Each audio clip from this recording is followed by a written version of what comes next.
4장. 산발랏이 우리가 성을 건축한다함을 듣고 크게 분노하여 유다 사람들을 비웃으며 자기 형제들과 사마리아 군대 앞에서 일러 말하되, 이 미약한 유다 사람들이 하는 일이 무엇인가? 스스로 견고하게 하려는가? 제사를 드리려는가?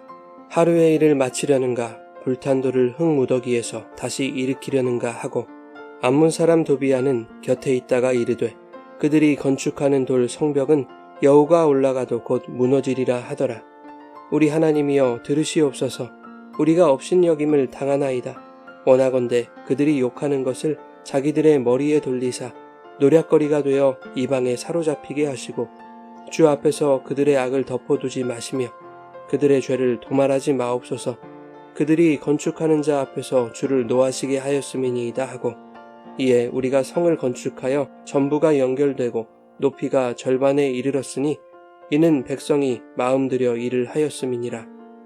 산발랏과 도비아와 아라비아 사람들과 암몬 사람들과 아스돗 사람들이 예루살렘 성이 중수되어 그 허물어진 틈이 메꾸어져 간다 함을 듣고 심히 분노하여 다 함께 꾀하기를 예루살렘으로 가서 치고 그곳을 요란하게 하자 하기로, 우리가 우리 하나님께 기도하며 그들로 말미암아 파수꾼을 두어 주야로 방비하는데, 유다 사람들은 이르기를 흙무더기가 아직도 많거늘 집 나르는 자의 힘이 다 빠졌으니 우리가 성을 건축하지 못하리라 하고, 우리의 원수들은 이르기를 그들이 알지 못하고 보지 못하는 사이에 우리가 그들 가운데 달려 들어가서 살육하여 역사를 그치게 하리라 하고, 그 원수들의 근처에 거주하는 유다 사람들도 그 각처에서 와서 10번이나 우리에게 말하기를 너희가 우리에게로 와야 하리라 하기로, 내가 성벽 뒤에 낮고 넓은 곳에 백성이 그들의 종족을 따라 칼과 창과 활을 가지고 서 있게 하고, 내가 돌아본 후에 일어나서 귀족들과 민장들과 남은 백성에게 말하기를 너희는 그들을 두려워하지 말고 지극히 크시고 두려우신 주를 기억하고 너희 형제와 자녀와 아내와 집을 위하여 싸우라 하였느니라. 우리의 대적이 우리가 그들의 의도를 눈치챘다 함을 들으니라. 하나님이 그들의 꾀를 패하셨으므로 우리가 다 성에 돌아와서 각각 일하였는데, 그때로부터 내 수하 사람들의 절반은 일하고 절반은 갑옷을 입고 창과 방패와 활을 가졌고, 민장은 유다 온 족속의 뒤에 있었으며, 성을 건축하는 자와 짐을 나르는 자는 다 각각 한 손으로 일을 하며 한 손에는 병기를 잡았는데, 건축하는 자는 각각 허리에 칼을 차고 건축하며 나팔 부는 자는 내 곁에 섰었느니라. 내가 귀족들과 민장들과 남은 백성에게 이르기를 이 공사는 크고 넓음으로 우리가 성에서 떨어져 거리가 먼즉 너희는 어디서든지 나팔 소리를 듣거든 그리로 모여서 우리에게로 나아오라. 우리 하나님이 우리를 위하여 싸우시리라 하였느니라. 우리가 이같이 공사하는데 무리의 절반은 동틀 때부터 별이 나기까지 창을 잡았으며, 그때에 내가 또 백성에게 말하기를 사람마다 그 종자와 함께 예루살렘 안에서 잘지니 밤에는 우리를 위하여 파수하겠고 낮에는 일하리라 하고, 나나 내 형제들이나 종자들이나 나를 따라 파수하는 사람들이나 우리가 다 우리의 옷을 벗지 아니하였으며 물을 기르러 갈 때에도 각각 병기를 잡았느니라.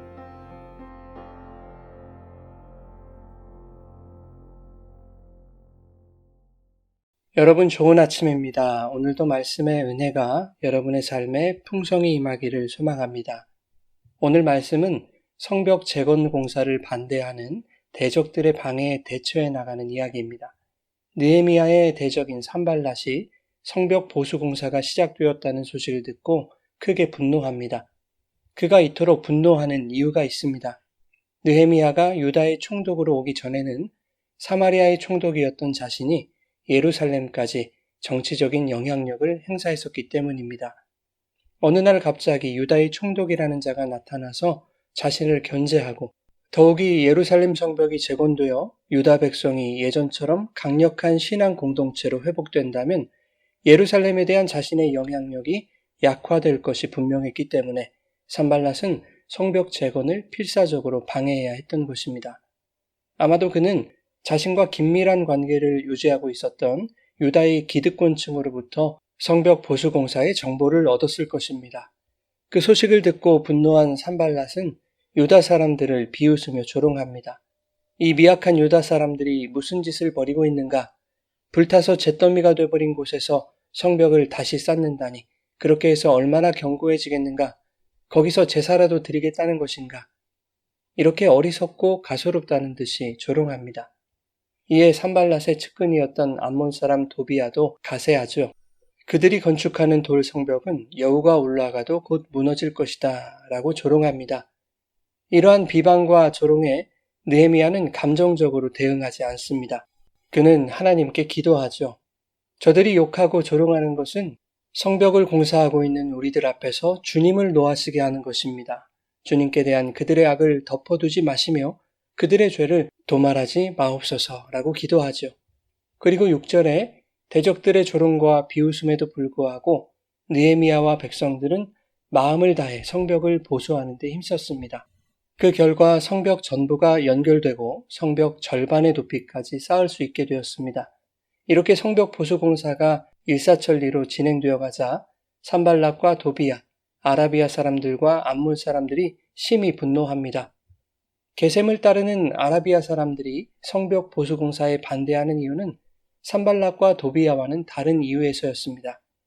예루살렘 성벽이 재건되어 그들 자체적으로 경제가 활성화되면 자신들의 상업과 무역에 지장을 초래할 것은 자명하기 때문입니다. 급기야 저마다의 이유로 성벽 재건을 방해해야만 했던 대적들은 예루살렘을 쳐서 공사를 중단시키려는 모략을 꾸밉니다. 이들의 계략을 간파한 느헤미야는 하나님께 기도하며 파수꾼을 세워 밤낮으로 경계태세를 강화하죠. 그런데 몇몇의 유다 사람들이 불평하기 시작합니다. 그들은 이렇게 말합니다. 흙무더기가 아직도 많은데 짐을 나르는 자의 힘이 다 빠졌으니 우리가 공사를 마치지 못할 것입니다. 성벽을 재건하는 공사는 엄청난 노동량을 요했기 때문에 공사에 익숙하지 않았던 백성들에게는 정신적, 육체적으로 매우 고된 일이었을 것입니다. 게다가 방해 세력들의 모함과 모략에 사기가 저하됐을 것입니다. 성벽 공사를 방해하는 대적들은 그들의 근처에 거주하고 있는 유다 사람들을 자주 위협했습니다. 12절에 보면 총 52일간의 공사 기간 중 대적들의 위협에 대해서 10번이나 느헤미야에게 보고했을 정도로 방해 세력들의 협박이 잦았다는 것을 알 수 있습니다. 이러한 상황에서 성벽 공사에 회의를 느끼는 사람이 생길 수밖에 없었던 것이죠. 그러나 느헤미야는 그럴수록 더욱 탁월하고 강력한 지도력을 발휘합니다. 느헤미야는 성벽 뒤편의 평지에 각 가문과 종족들을 칼과 창과 활로 무장시켜 배치했습니다. 또한 귀족들과 민장들과 남은 백성들에게 대적을 두려워하지 말고 크고 두려우신 주를 기억하라고 그들을 위로합니다. 느헤미야가 방해 세력들의 위협과 모략에도 흔들리지 않고 여호와를 의지하며 더욱 방비에 힘을 쓰자 대적들은 느헤미야가 자신들의 의도를 알아차렸음을 깨닫게 되는데 15절에 보면 하나님이 그들의 꾀를 패하셨다고 말씀하고 있습니다. 그럼에도 불구하고 느헤미야는 경계를 느슨하게 하지 않습니다. 공사를 마치기까지 경계를 더욱 강화하죠. 이것은 느헤미야가 대적을 물리치시는 하나님의 손을 불신했다는 의미가 아닙니다. 오히려 하나님이 기뻐하시는 성벽 재건 공사의 뜻을 이루기 위하여 모든 백성이 각자의 역할을 충실히 감당하게 하려는 것이었습니다. 원수들의 조롱과 계략 속에서도 백성이 하나님을 의지하며 각자에게 맡겨진 분량을 감당할 때 마침내 하나님의 뜻을 이루는 은혜를 경험하게 될 것입니다. 느헤미야는 사람들을 둘로 나누어 절반은 성벽 재건에 힘쓰게 하였고 나머지 절반은 갑옷과 무기로 무장하여 대적을 경계하도록 했습니다. 민장들은 공사 중인 백성들 뒤에서 진을 치게 했고 성을 건축하는 자와 짐을 나르는 자들은 한 손에는 연장을 한 손에는 무기를 들고 일하게 했습니다. 성벽을 쌓는 자들도 허리에 칼을 차고 건축했고 나팔 부는 자들을 세워서 만일의 사태에 백성들이 나팔 소리를 듣고 대비하도록 했습니다. 이렇게 물샐 틈 없는 경계태세를 갖추면서도 느헤미야는 인간의 방비책을 의지하는 것이 아니라 하나님의 손이 유다를 붙들어 주실 것임을 잊지 않았습니다. 20절에 느헤미야는 하나님이 유다를 위하여 싸우실 것이라고 말하고 있죠. 이처럼 느헤미야와 백성들은 대적의 방해 공작 속에서도 동이 틀 때부터 별이 나기까지 하나님의 도우심으로 성벽 공사를 진행할 수 있었고, 각자에게 맡겨진 일들을 기꺼이 감당함으로써 하나님의 선하신 손이 하시는 복된 일에 동참할 수 있었던 것입니다. 사랑하는 여러분, 우리는 영적 전쟁과 같은 인생 속에서 말씀을 통해 사탄의 참소와 모략에 대한 방비책을 배우고 성령의 교훈을 받아 영적 경계태세를 갖추며 살아가야 합니다. 우리의 삶에서 하나님을 의지한다는 것은 손을 놓고 하나님의 일하심을 기대하는 것이 아닙니다. 하나님이 우리에게 요구하시는 말씀의 요청을 내가 감당해야 할 신앙의 분량으로 여기고 그 일을 충성되게 감당할 때 그것이 바로 영적인 방비태세를 갖추고 하나님의 선하신 손에 붙들려 성벽을 재건하는 하나님의 역사에 동참하는 삶이 되는 것입니다.